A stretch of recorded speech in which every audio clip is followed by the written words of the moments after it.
इस interview series में हम तमाम राजनीतिक लोगों से बात करेंगे और 2024 के चुनाव को देखते हुए वर्तमान स्थिति पर भी प्रकाश डालने का प्रयास करेंगे। फ़िलहाल हम बात करें, मुजफ्फरनगर में हम पहुंचे हैं और हमारे साथ में हैं मोहम्मद कामिल, जो एसडीपीआई के बड़े चेहरे हैं, बड़े नेता हैं।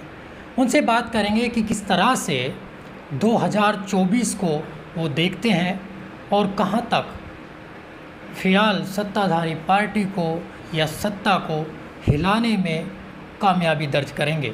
मैं एसडीपीआई की तरफ से प्रदेश अध्यक्ष के होने के नाते जी, मैं आपके चैनल का और आपका स्वागत करता हूँ। मणिपुर का जिक्र किया, मणिपुर पर मैं कुछ पूछना चाहता हूँ। जैसे कि मैंने बताया कि 5000 यौन उत्पीड़न के मामले अभी तक दर्ज हुए हैं। क्या लगता है कि सरकार, केंद्र सरकार अभी तक की फेल या पास? देखिए, मणिपुर में जो घटना हो रही है और आगजनी हो रही है, ये 3 महीने से चल रही है। तो सरकार को 3 महीने से पूरा पता है कि वहाँ क्या चल रहा है और जो क्रिश्चियन लोग हैं उनको किस तरीके से घर से बेघर और उनकी औरतों के साथ बदतमीजी की जा रही है और नंगी औरतों को इस तरह सड़क पर सरेआम घुमाना, ये पूरे देश को शर्मसार कर दिया। और शर्म अगर होती इन लोगों को तो, और जैसे बहुत और राजनीतिक भी है, अगर घटना होती थी तो वो अपनी जिम्मेदारी लेकर इस्तीफा दे देते थे। लेकिन ये सरकार इतनी बेशर्म सरकार है, इन्होंने जानबूझ के वो दंगा कराया और 3 महीने से चलता रहने दिया। और वहाँ सैकड़ों जो धर्म स्थल हैं ईसाई समाज के हमारे, उनको फूंक दिया। इन पर कोई फ़र्क नहीं पड़ा। और दंगाई लोग उनके घरों में घुस के 5000 से भी ज़्यादा उनके औरतों के साथ, हमारी बहू बेटियों के साथ बलात्कार किया। तो एफआईआर तक बहुत की, तो एफआईआर दर्ज भी नहीं की। तो इस तरह ये दंगा कराकर और सत्ता में आना चाहते हैं। ये देश में विभाजन करके, जाति संघर्ष करके देश को अलग अलग हिस्सों में, जातियों में बांट के राज करना चाहते हैं। जैसे आपने देखा होगा, मैं एक पीछे उदाहरण दूं, सन 2013 में दंगा हुआ मुजफ्फरनगर में, तो सोच के समझ के इन्होंने दंगा कराया। किसने? बीजेपी और आरएसएस के लोगों ने। अच्छा। ये दंगा कराया और उसमें कुछ दंगाई कराने के लोग, जिसमें आज केंद्रीय मंत्री भी हो गए, विधायक भी हो गए थे, उन लोगों ने सोच समझ के हथियार बांट के दंगा कराया था। इस तरीके से इनकी सत्ता आ गई। इसी वजह से इन्होंने मणिपुर की दंगा करा और विभाजन की तरफ कि हमारी सत्ता आ जाए। ये आप बड़ी बात कह रहे हैं कामिल जी, कह रहे हैं कि सत्ता के इशारे पर मणिपुर में दंगा हुआ, ये कहना चाहते हैं? हाँ बिल्कुल। अगर ये नहीं हुआ तो फिर 3 महीने तक सरकार क्यों चुप है? कहाँ इनका इंटेलिजेंस चला गया, कहाँ इनके एलआईयू चली गई, कहाँ इनका वो चला गया जो खुफिया तंत्र है। अब मैं तो इसमें एक बात आपको ये कहना चाहता हूँ कि जो विपक्षी दल हैं उनके लिए तो सीबीआई और ईडी बहुत है, लेकिन इनके पास में जो दंगा कर रहे, बदतमीजी कर रहे, औरतों को नंगा कर रहे, वो सीबीआई पता नहीं कहाँ गायब हो जाती है। जैसे एसडीपीआई हमारी पार्टी है, एसडीपीआई के लोगों को घरों में उनके यहाँ एटीएस भेज देंगे, उनको डरा धमकाने के काम करेंगे। लेकिन हमारे यहाँ तो एटीएस आ जाएगी, लेकिन एटीएस और सीबीआई अब कहाँ है जब मणिपुर जल रहा है। तो जाहिर बात है ये 24 का दंगा करा के सत्ता में आना चाहते हैं। अभी आप ये कहना चाह रहे हैं कि सत्ता के इशारे पर मणिपुर में दंगा हुआ, तो क्या लाभ हो सकता है भाजपा को? इनको ये लाभ है कि जो भाजपा के खिलाफ वोट हैं, अल्पसंख्यक जैसे एससी एसटी, मुस्लिम और क्रिश्चियन, बौद्ध, इनको डरा धमका के ये वोट ना दें, और अगर वोट दें तो हमें दें मौत के डर से। इसलिए दंगा करा के 24 में सत्ता में आना चाहते हैं। अच्छा, मणिपुर पे तो आप बता रहे हैं, हरियाणा में अभी दंगा हुआ। हरियाणा में एक हिंदू समुदाय के जो कुछ संगठन थे, उन्होंने रैली निकाली, उन पर पथराव करने वाले कौन लोग थे? देखिए, जो एक मोनू मोनू करके है कोई, वो बजरंग दल का प्रमुख है हरियाणा का, ये दंगा पूरा उसने कराया, पूरी सोच समझी। क्योंकि पहले उसने 2 मुस्लिम समाज के लड़के आग दे के उसको गाड़ी में फूंक के मार दिया। तो वो सरकार के इशारे पे मैं कहता हूँ, हरियाणा सरकार की। क्यों? हरियाणा सरकार अगर उसमें गंभीर होती तो इसको गिरफ्तार करती। आज तक मोनू को गिरफ्तार किया है क्या? नहीं किया। तो इस तरह गुंडे पालती है भारतीय जनता पार्टी सरकार। अब क्या हुआ, जब वो जो रैली की बात कह रहे हैं वो आप, इसने पहले ही इनको कहा, जैसे मुझे पता लगा है लोगों से, हमारे जो लोग हैं वहाँ मैंने पूछा, उन्होंने कहा कि मोनू ने कहा कि हम फला तारीख में जो रैली निकाल रहे थे, हम आ रहे हैं, तुम्हारा दामाद आ रहा है, फूल माला लेकर तैयार रहना।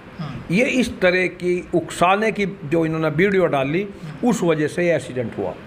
अगर मोनू को पहले ही गिरफ्तार कर लेते या रैली को रोक लगा देते तो ये घटना ना होती। ये जानबूझकर भारतीय जनता पार्टी ने हिंदू मुसलमान करा दिया, माँ सिख हिंदू करा दिया, तो इस तरह कर सकते हैं। अच्छा, तो सत्ता पर काबिज रहने के लिए ये सब खेल जो खेला जा रहा है, तो भाजपा इसकी पूर्णतः जिम्मेदार मानते हैं आप?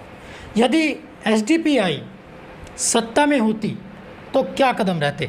देखिए, अगर ये आपका सवाल सही है, ये मैं पूरे विश्वास और हिम्मत के साथ और हौसले के साथ अल्लाह को नाजिर करके कहता हूँ कि एक दिन एसडीपीआई पूरे देश में सरकार बनाएगी। लेकिन हमारी जो पार्टी, हमारी जो सोच है, आइडियोलॉजी है एसडीपीआई की, ये है कि हम इंसाफ दुनिया के अंदर, पूरे मुल्क के अंदर इंसाफ कायम करेंगे, और ना इंसाफी चाहे वो किसी भी जात धर्म का मानने वाला हो, वो एसडीपीआई कभी बर्दाश्त नहीं करेगी। ये हमारा संकल्प है।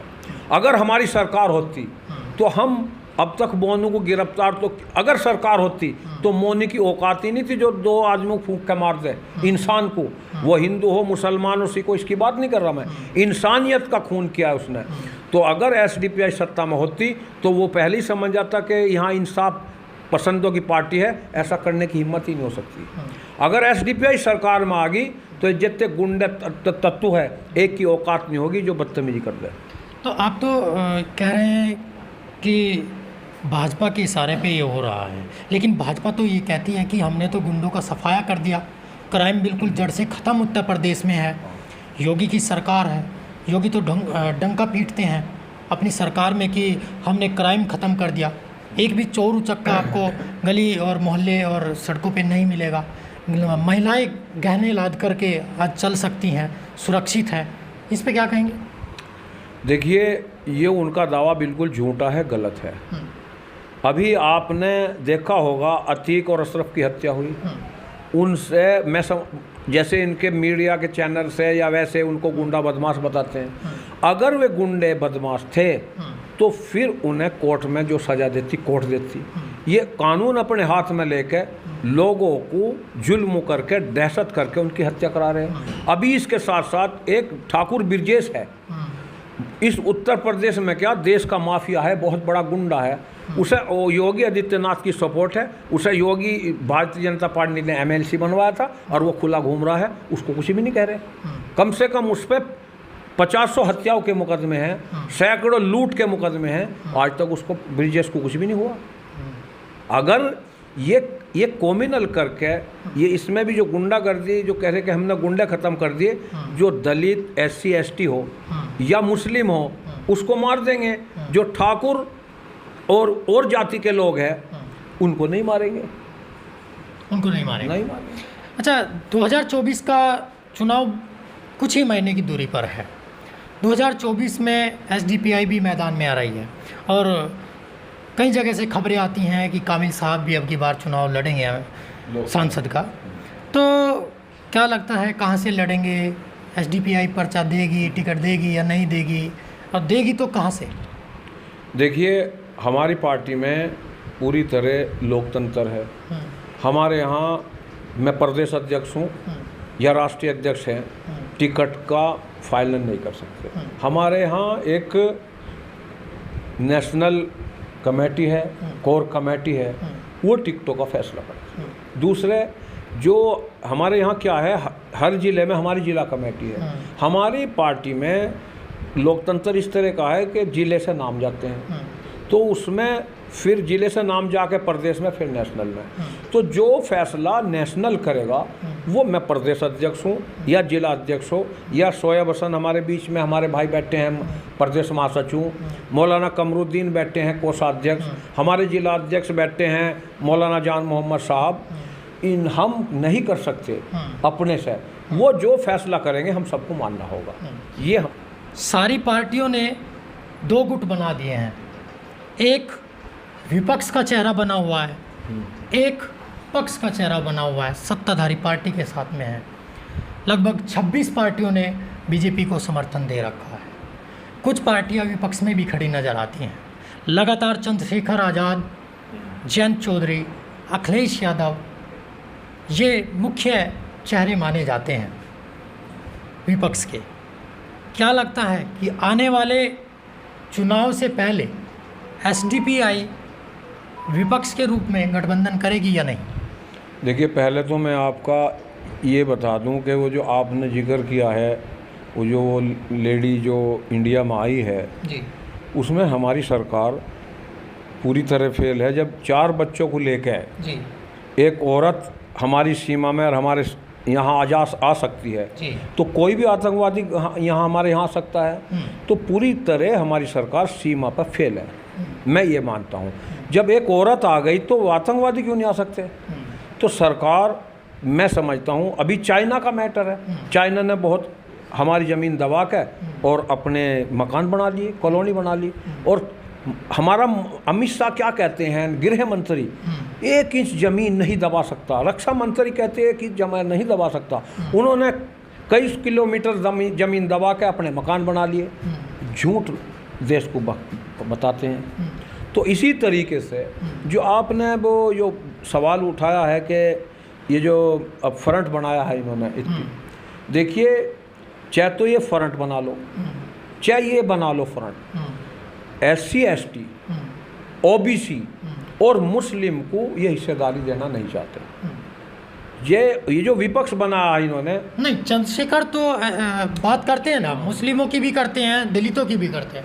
जब चंद्रशेखर गठबंधन में अखिलेश के साथ है और राष्ट्रीय लोक दल के साथ है, तो अखिलेश के पास में 4 राज्यसभा थी। तो आप जब इतने मानते हैं दलितों को और इतना वो करते हैं अखिलेश जी, तो फिर चंद्रशेखर को राज्यसभा क्यों नहीं दी अब तक, और जयंत को क्यों दे दी राज्यसभा?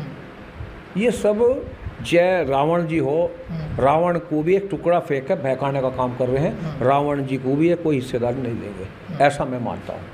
क्या चंद्रशेखर के दम पर अब की बार दलितों की वोट जो है बटोर पाएगा गठबंधन? नहीं, आज भी मैं जैसा समझता हूँ 90% वोट SC ST के आज भी मायावती के साथ है। मुश्किल से 10-5% वोट जो है ये इधर उधर कर सकता है, ज़्यादा इससे कोई फ़र्क नहीं पड़ने वाला। क्या लगता है कामिल साहब, कुछ लोग बोलते हैं कि ये एक प्रोडक्ट है बीजेपी का, चंद्रशेखर को बोलते हैं, तो इसमें क्या विचार है? तो कहना गलत है किसी को कि ये उसका प्रकोष्ठ है और या उसका है। जब हमने नहीं देखा तो हम उसको कैसे बोल सकते हैं? वो भी लड़ाई लड़ रहा है दलितों की, अच्छी बात है, लड़नी चाहिए, युवा है। ये कहना गलत है किसी का भी कि वो बीजेपी से साठगांठ है, ऐसा मैं नहीं मानता। तो इस वोट बैंक को किस तरह से तोड़ पाएगी एसडीपीआई? जब आप खुद कह रहे हैं कि जो दलित समुदाय है, दलित वोट बैंक है, वो आज भी मायावती के साथ में है 90%, तो क्या तोड़ पाएंगे और क्या फार्मूला होगा उसका? देखिए, हमारे साथ जो एसडीपीआई के साथ लोग आएंगे, वो जो देश में इंसाफ कायम करना चाहते हों, चाहे दलित हो, चाहे आदिवासी हो, चाहे ओबीसी हो, कोई हो, जो जुल्म ज्यादती सह रही है हमारे देश के अंदर। हमारे देश में अब संविधान तो ताक पर रख दिया इन्होंने, तो हमारी पार्टी पूरी तरह संविधान पर चलती है। भारत का संविधान है, बाबा साहब ने जो संविधान बनाया। ये तो सभी पार्टियां कहती हैं कि हम संविधान के अकॉर्डिंग चलते हैं, संविधान से विपरीत दिशा में तो कोई भी नहीं कहता कि हम चलते हैं। नहीं, वो कहना अलग है, वो करना अलग है। आप ये बताओ, भारतीय जनता पार्टी चल रही है क्या? आप ही बता दो, ये संविधान में है क्या कहीं जो ये चल रहे? ये तानाशाही है, हिटलरशाही है। तो हमारी पार्टी में आपस में भी, आपको मैंने जैसा भी इंटरव्यू में बताया कि हमारे आपस में भी चुनाव है, जिला अध्यक्ष का भी चुनाव होता है और ब्लॉक अध्यक्ष का भी चुनाव होता है। अब बहन जी, आपने बहन जी का नाम लिया, बहन जी तो एक आप से मिली और आपको टिकट दे दिया, तो वहाँ लोकतंत्र कहाँ? अब किसी पार्टी में है कैसा? हमारी पार्टी में है। तो इसलिए जब हमारा लोकतंत्र, हमारा काम और हमारी जो सोच है, जो इंसाफ कायम करने की सोच है, वो देखेंगे तो मैं ऐसी उम्मीद करता हूँ 100% हमारे साथ लोग आएंगे। जो ओवैसी जी की बात है, ओवैसी जी पे हम इतना ही कह सकते हैं कि ओवैसी जी वो लोकतंत्र को नहीं मानता। क्यों? अगर वो मानने तो अपनी पार्टी में चुनाव क्यों नहीं कराता? पहले इसके अब्बू राष्ट्रीय अध्यक्ष रहे, अब ये राष्ट्रीय अध्यक्ष हैं, फिर इनका लड़का राष्ट्रीय अध्यक्ष रहेगा। जो और पार्टी में कार्य करता उनको क्यों नहीं बनाते राष्ट्रीय अध्यक्ष? ये तो लोकतंत्र कहाँ है? आप बताओ, लोकतंत्र है क्या? हमारी पार्टी है, हमारी पार्टी में 13 साल में तीसरा राष्ट्रीय अध्यक्ष है हमारा। हम चुनाव करते हैं, हर 3 साल बदलते हैं, हर 3 साल में। तो लोकतंत्र तो ऐसा होता है। कितने % मानते हैं कि 24 में अब की बार आप कितने सांसद जिता पाएंगे? हम 100 पे लड़ रहे हैं पूरे देश में, और हमें पूरी उम्मीद है कि हम कम से कम 50% जीत पाओगे। 50 जीत लेंगे, ऐसी हमें उम्मीद है। उसी हिसाब से हम मेहनत कर रहे, काम कर रहे हैं। अभी कर्नाटका में हमारा वोट बैंक बहुत अच्छा हुआ और हम 10 सीटें बहुत थोड़ी वोटों से हम विधानसभा हारे। एजेंडे में क्या है आपकी बार 24 में? क्या क्या देंगे लोगों को यदि जीत जाते हैं? देखिए, अगर हमारी पार्टी सत्ता में आती है तो हमारी पार्टी सबसे पहले जो महंगाई है इसको कंट्रोल करेगी। अब कैसे? जैसे अभी जो इन्होंने कई लाख करोड़ रुपए उद्योगपतियों के माफ़ किए, किसने? भारत सरकार ने, मोदी जी ने। अगर यही पैसा किसानों को दे देते, या किसान आज बुरे हाल है, किसानों की फसल ख़त्म हो गई, अभी जो बारिश हो रही उस पर कोई बात नहीं, बहुत गन्ना गल गया, तो कोई भी डिसीजन ही नहीं है। तो हम अगर वो पैसा अगर किसानों को दे देते तो इस देश का किसान खुशहाल होता। और मजदूर, जो मजदूरी करने वाला है, नरेगा में 180 रुपये क्या होता है बताओ? 180 रुपये में अगर हमारी पार्टी आई सत्ता में तो हम मजदूर कम से कम 500 रुपये होगी रोज की दिहाड़ी। क्योंकि हमारे साथ जितना अधिकार इस देश में किसान का है, मजदूर इतना ही मजदूर का है, इतना ही उद्योगपति का है। आप प्रदेश की कार्यकारिणी में हैं, तो क्या लगता है कि हो सकता है या नहीं हो सकता है? गठबंधन की तरफ आप खिसकेंगे या नहीं? कुछ समीकरण आ सकते हैं, यदि ऑफर आता है आपको लगभग 20 सीट का, तो क्या लड़ेंगे या फिर गठबंधन में जाएंगे या नहीं जाएंगे? वो आपका सवाल है, लेकिन जो सेकुलर दल हैं, हमारी पार्टी के, हमारे राष्ट्रीय अध्यक्ष, हमारी नेशनल बॉडी है, वो उनसे मिले, संपर्क करेंगे, तो वो जो भी डिसीजन करेंगे वो उनका काम है। भाई वो किसी से गठबंधन करे, वो किसी से ना करें, तो वो फैसला हमारे हाईकमांड का है। हमारे से वो सुझाव मांगेंगे, हम कहेंगे जो सेकुलर दल है, अगर वो हमारे पास आ रहा है और तो सही समझ के जो आप फैसला करो वो करो। तो हमारी तरफ से पूरा जो सपोर्ट है वो हमारे नेशनल बॉडी को, राष्ट्रीय अध्यक्ष को है।